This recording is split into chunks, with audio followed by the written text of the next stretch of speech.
con la finalidad de tener una enseñanza a distancia, ya que no podemos reunirnos físicamente, y esperando ser edificados a través de la palabra de Dios. Antes de empezar, me gustaría hacer una oración para poner este tiempo en las manos del Señor. Así que vamos a poner este tiempo en sus manos y dependemos totalmente de su gracia y de su amor. Padre nuestro que estás en el cielo, Señor, te alabamos, te bendecimos, te adoramos, Señor, y reconocemos que tú eres nuestro Hacedor, nuestro Dios amoroso, infinito.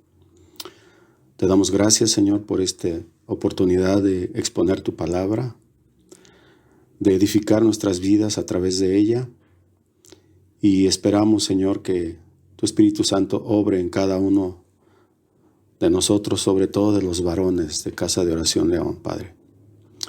Ponemos este tiempo en tus manos y abrimos nuestro corazón y nuestra mente para que tú obres, Señor, y que no solamente seamos oidores de tu palabra, sino hacedores, para poder dar testimonio y ser luz y sal en esta tierra. Ponemos este tiempo en tus manos, Señor, en el nombre precioso de Jesús. Amén. El tema que voy a tratar de explicar es el carácter de un hombre cristiano. Y el texto base se encuentra en 1 Timoteo 3, del 1 al 7. Y antes de empezar, déjeme darle una pequeña introducción acerca de lo que es el significado de carácter. El carácter es la índole o la condición de una persona o de una cosa. Podríamos decir que es el modo de ser de una persona o de un pueblo. Así, por ejemplo, se habla del carácter de un mexicano o de un español. En síntesis, es un sinónimo de un estilo de vida. Así que si hablamos del carácter de un hombre cristiano, entonces tendríamos que hablar del estilo de vida de un hombre cristiano. Leamos pues lo que dice la palabra. El texto base se encuentra en 1 Timoteo, capítulo 3, versículos del 1 al 7. Dice así la palabra fiel, si alguno anhela obispado, buena obra desea. Pero es necesario que el obispo sea irreprensible, marido de una sola mujer, sobrio, prudente, decoroso, hospedador, apto para enseñar, no dado al vino, no pendenciero, no codicioso de ganancias deshonestas, sino amable, apacible, no avaro, que gobierne bien su casa, que tenga a sus hijos en sujeción con toda honestidad, pues el que no sabe gobernar su propia casa, ¿cómo cuidará de la iglesia de Dios? No un neófito, no sea que amaneciendo se caiga en la condenación del diablo. También es necesario que tenga buen testimonio de los de afuera, para que no caiga en descrédito y en lazo del diablo. Bien, si nosotros vemos el encabezado en nuestra Biblia, la Reina Valera dice que son los requisitos para los obispos. Pero estos mismos requisitos también son indispensables para un varón, para un padre de familia. De manera que lo aplicaremos a cada uno de nosotros como responsables de nuestra primera iglesia, que es nuestra casa. Y dice así entonces, palabra fiel. Esta frase es única y exclusiva de las epístolas pastorales del apóstol Pablo. Y sirve para anunciar una declaración que resume doctrinas vitales. Y aún más en 1 Timoteo 1:15 añade que esta palabra fiel es digna de ser recibida. Lo que implica más importancia a esta declaración. Parece que eran dichos bien conocidos en la iglesia como expresiones concisas de algunas verdades cardinales del Evangelio. Así que cuando Pablo usaba esta expresión, les estaba indicando a sus lectores una atención y un enfoque en lo que se iba a leer a continuación. Las dos palabras que continúan es anhela y desea. Si alguno anhela obispado, buena obra desea. Estas dos palabras diferentes en el griego, la primera anhela, significa esforzarse en alcanzar y describe una acción externa, no un motivo interno. Es un deseo vehemente que viene del exterior. La segunda es la palabra desea y es una pasión fuerte y se refiere a un deseo interior, una pasión. Juntas, ambas palabras describen muy bien a un tipo de hombre que puede ejercer el ministerio, aquel que lo busca con dinamismo externo, pero que está motivado por un deseo fuerte en su interior. Y eso mismo podemos aplicarlo a los padres de familia, a los varones, a nosotros que anhelamos llevar una familia en orden. Ahora bien, ¿qué es lo que desean? Un obispado, dice la palabra.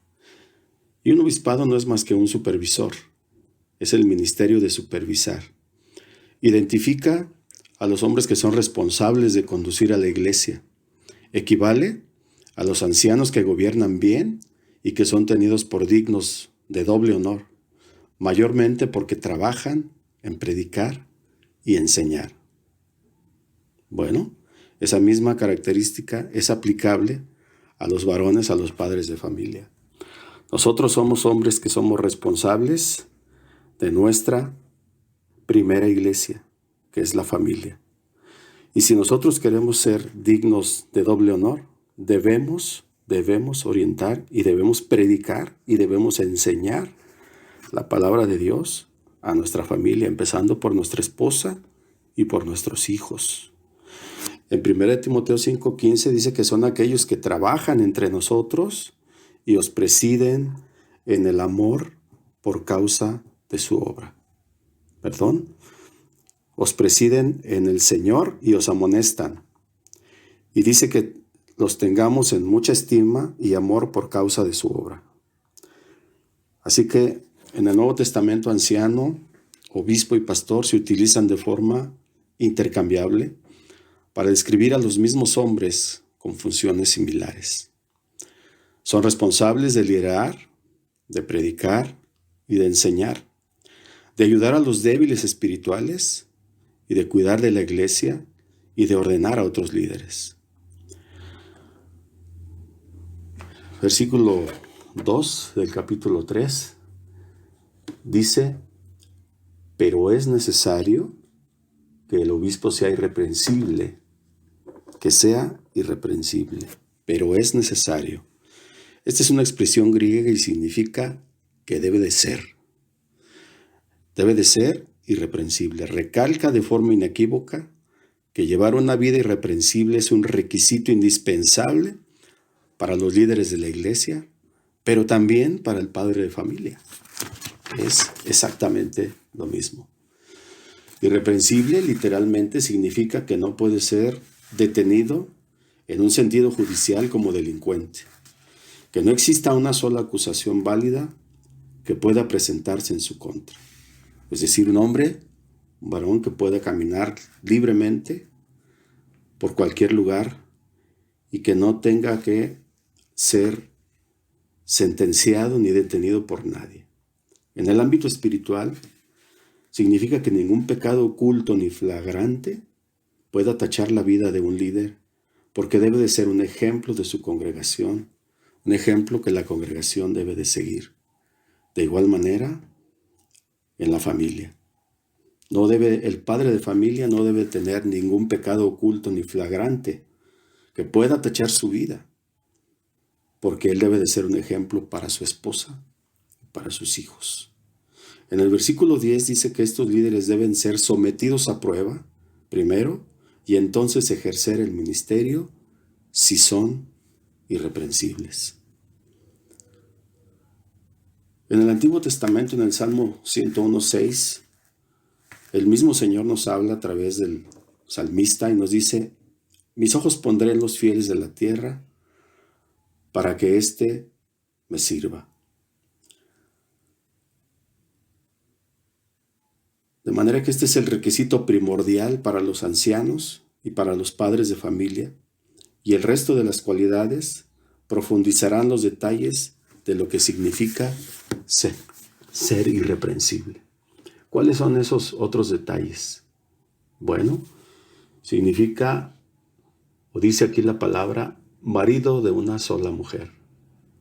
Sobrio, prudente, decoroso, hospedador, apto para enseñar, no dado al vino, no pendenciero, no codicioso, y todas las demás que leímos en los versículos del 1 al 7. Seguramente no vamos a alcanzar a verlas todas, pero vamos a continuar con la siguiente. Marido de una sola mujer. Este no es un comentario específico sobre matrimonio o divorcio. La cuestión aquí no es el estado civil del anciano, sino su pureza moral y sexual. Esta calificación encabeza la lista porque en esta área es en la que los líderes son más propensos a caer. Y esto lo hemos visto y lo seguimos viendo en nuestro tiempo. La infinidad de ministerios que caen a diario por causa del adulterio. Este es el punto más vulnerable para los líderes cristianos. Hay varias interpretaciones de este concepto. Algunos lo ven como una prohibición de la poligamia. Sin embargo, en el contexto, es algo innecesario, porque la poligamia no era común en la sociedad romana y estaba prohibida con claridad en las Escrituras. Baste con que leamos Génesis 2:24, donde dice: por tanto dejará el hombre a su padre y a su madre, y se unirá a su mujer, y los dos serán una sola carne. Fijémonos bien, dice se unirá a su mujer, no a sus mujeres, y los dos serán una sola carne. Y aún el Señor Jesucristo le añade un poco más en Mateo 19, del 5 al 6. Palabras del Señor, dice: así que no son ya más dos, sino una carne. Por tanto, lo que Dios juntó no lo separe el hombre. Y en la enseñanza de Pablo en Efesios 5:31 dice: por tanto, dejará el hombre a su padre y a su madre, y se unirá a su mujer, otra vez a su mujer en singular, y los dos serán una sola carne. En este contexto, un polígamo ni siquiera hubiera podido ser miembro de la iglesia, y mucho menos un líder. La Biblia no indica aquí que todos los que enviuden se vuelvan a casar tras la muerte de su esposa. El asunto aquí es la pureza sexual, no es su estado civil. Algunos creen que este requisito excluye a los hombres solteros de liderazgo en la iglesia. Pero si esto fuera cierto, o si esta fuera la intención de Pablo, él mismo hubiera quedado excluido, descalificado, porque él era soltero. De hecho, lo expresa él en 1 Corintios 7:8, donde dice: digo pues a los solteros y a las viudas, que bueno les fuera quedarse como yo. En síntesis, el que es marido de una sola mujer se consagra del todo a su esposa y mantiene su devoción, mantiene su afecto y su pureza sexual, tanto en pensamiento como en acción. Si violara esta fidelidad sagrada, dejaría de ser irreprensible y podría ser objeto de toda clase de acusación. En Tito 1:6 dice así la palabra: el que fuera irreprensible, marido de una sola mujer, y tenga hijos creyentes que no estén acusados de disolución ni de rebeldía, ese es apto. Y contrasta con Proverbios 6:32. Es todo lo contrario de lo que es una persona que no es apta. Mas el que cometiere adulterio, el que es falto de entendimiento, corrompe su alma el que tal hace. Heridas y vergüenza hallará, y su afrenta nunca será borrada. Veamos ahí el contraste. Es indispensable, hermanos, entonces, que seamos o procuremos ser irreprensibles y cumplamos con este requisito de ser fieles a nuestra esposa. Siguiente requisito es sobrio. Ser sobrio. Del griego sin vino, pero aquí se usa en sentido metafórico para comunicar la cualidad de alerta, de vigilante, de cuidadoso o con la mente despejada. Los ancianos siempre deben estar en la capacidad de pensar con claridad. Siempre debemos de ser sobrios. Hay un ejemplo clásico en la palabra de Dios, en esta forma de pensar. Nos referimos a Job, el patriarca Job. En el capítulo 2, versículo 9, cuando Job ya está en prueba, Job a esta altura, en el capítulo 2, a estas alturas él ya ha sido despojado de sus bienes, de sus hijos, se encuentra enfermo, leproso, y veamos la expresión de su esposa, de su mujer. Job 2, capítulo 2, versículo 9. Entonces le dijo su mujer: ¿aún retienes tu integridad? Maldice a Dios y muérete. En el versículo 10, Job le contesta: como suele hablar cualquiera de las mujeres fatuas, has hablado. ¿Qué? ¿Recibiremos de Dios el bien y el mal no lo recibiremos? Y dice la palabra de Dios que en todo esto no pecó Job con sus labios. Job fue moderado en su hablar, en su respuesta sin adornos, y habla de una persona madura, de una persona sobria, que descansa totalmente en el Señor. Y esa es una característica de los santos de Dios, en el Nuevo y en el Antiguo Testamento. Estos hombres sobrios se reconocen por sus frutos, como dice Lucas 2.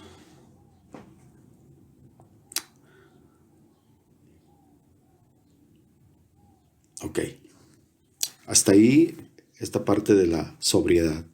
Otra característica dice que debe de ser prudente. Un hombre prudente es disciplinado. Un hombre prudente sabe cómo ordenar sus prioridades y es serio, en asuntos espirituales.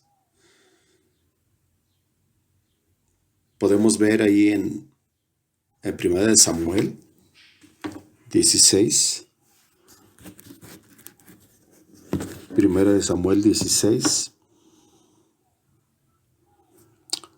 del 14 al 18. 1 Samuel 16, del 14 al 18, en el contexto donde David toca para el rey Saúl, podemos ver las características de un varón prudente. El contexto es que el espíritu del Señor se había apartado de Saúl y dice que le atormentaba un espíritu malo de parte del Señor. Y los criados de Saúl le dijeron: he aquí, ahora un espíritu malo de parte de Dios te atormenta. Diga pues nuestro Señor a tus siervos que están delante de ti que busquen alguno que sepa tocar el arpa, para que cuando esté sobre ti el espíritu malo de parte de Dios, él toque con su mano y tengas alivio. Y Saúl respondió a sus criados: buscadme pues ahora alguno que toque bien y traédmelo. Y en el versículo 18 vemos cómo David había sido observado por diferentes características, pero entre otros, su prudencia. Versículo 18 dice: entonces uno de los criados respondió diciendo: he aquí yo he visto a un hijo de Isaí de Belén, que sabe tocar y es valiente y vigoroso y hombre de guerra. Y la característica que estamos tocando: prudente en sus palabras y hermoso, y Jehová está con él. Prudente en sus palabras. David era prudente en sus palabras, era serio, sí, entre otras características, sabía lo que hacía. Así que el prudente sabe cómo administrar y valorar todas las cosas. Por ejemplo, el tiempo. El tiempo es un patrimonio vitalicio que recibimos al nacer Y de su empleo, de lo que hagamos con él, tendremos que dar cuentas a Dios. Si lo utilizamos bien, podremos hacerlo sumamente productivo, no tan solo para nosotros mismos, sino también para los demás. Si lo malgastamos, nuestra vida, habrá sido infructuosa. Como un campo sin cultivo, habrá pasado por este mundo sin dejar la menor huella. Habrá vegetado como una hierba que no da ni flor ni fruto. En fin, hay todo un capítulo de Eclesiastés para hablar acerca del tiempo.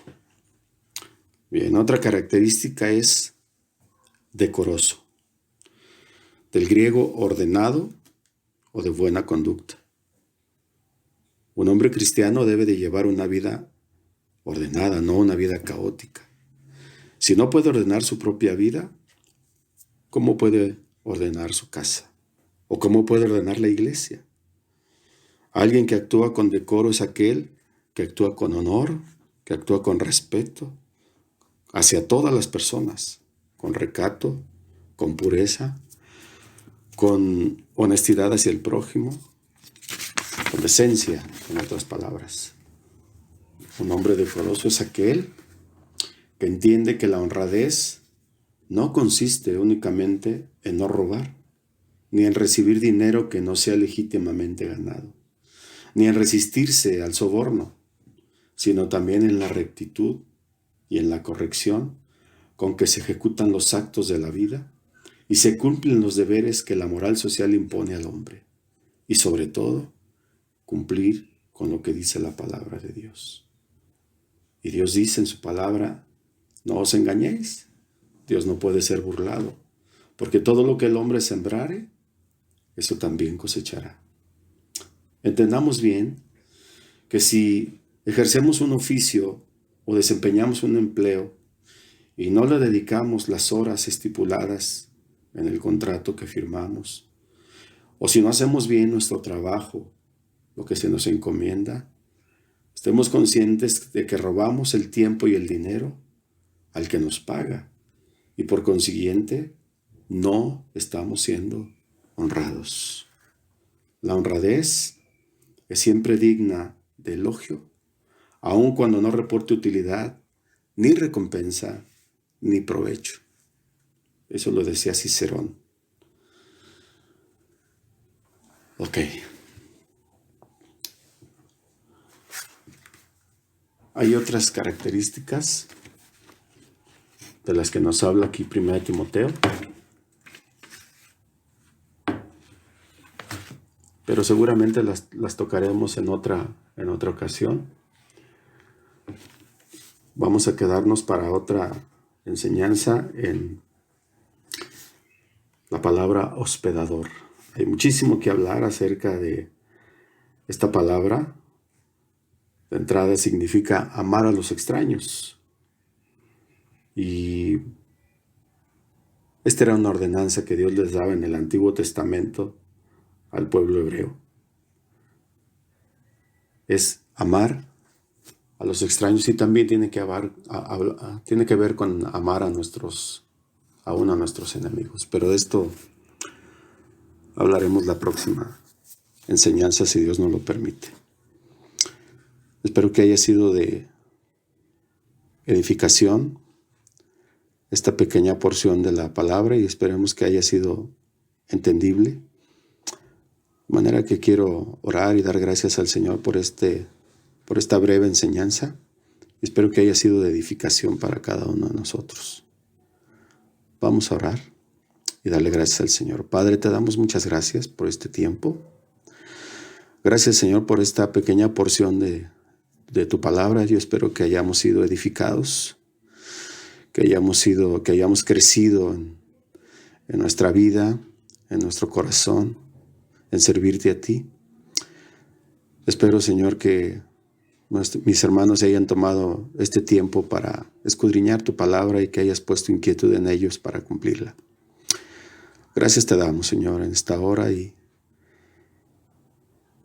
gracias, Señor, por este tiempo. En el nombre precioso de Jesús. Amén.